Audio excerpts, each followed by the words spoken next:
Institut Agama Islam Negeri Yayan Takengon menyelenggarakan kegiatan launching ekoteologi penanaman bibit pohon kopi.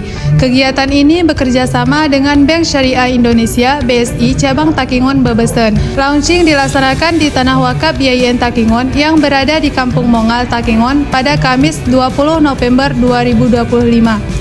Hadir dalam kegiatan ini Bupati Aceh Tengah Dr. Randes Haili Yoga MSI, Rektor IAIN Takengon Profesor Dr. Ridwan Nurdin MCL, Branch Manager BSI KCP Takengon Bebesen Sofian Kamal, perwakilan Kantor Kemenang Aceh Tengah, MPU Aceh Tengah, Reje Kampung Mongal, Wakil Rektor, Dekan dan Civitas Akademik IAIN Takengon.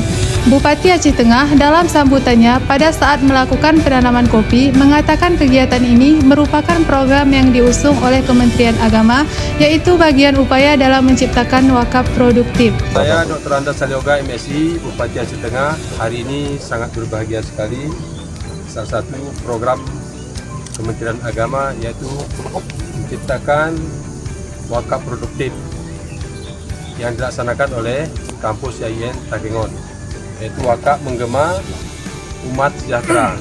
Dan hari ini kita tanam 1.500 bibit kopi bersama Pak Rektor dan juga Pak dari MPU, juga dari BSI dan Kakan Kemenang, dan juga dari Pak Reje Kampung Mongal. Semoga dengan penanaman kopi ini adalah Gayo adalah penghasil kopi terbaik dunia. Mudah-mudahan yang 1.500 ini, kalau kita kali 1 kilo berarti ada 1.500 kilo nanti tanam panen. Dan hari ini harga kopi mahal sekali. Dan mudah-mudahan karya yang dilaksanakan oleh kampus IAIN ini adalah sesuatu yang diberikan edukasi kepada mahasiswa bahwa kita harus bekerja.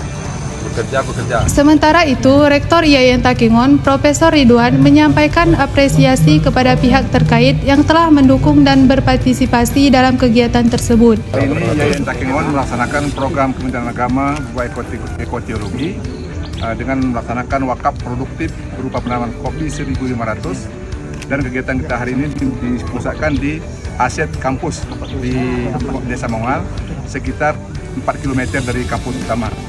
Kami sebagai pimpinan IAIN Takengon mengucapkan terima kasih kepada semuanya. Dukungan Bapak Bupati yang luar biasa pada hari ini memulai penanaman kopi 1.500 ini dari target kita 6.000 batang ke depan. Melalui program wakaf produktif yang mengusung tema wakaf menggema umat sejahtera ini, diharapkan kegiatan ekoteologi melalui penanaman bibit kopi ini dapat menjadi inisiatif untuk mengintegrasikan pelestarian lingkungan ke dalam ajaran agama dan praktik keagamaan dengan memandang merawat bumi sebagai bentuk ibadah.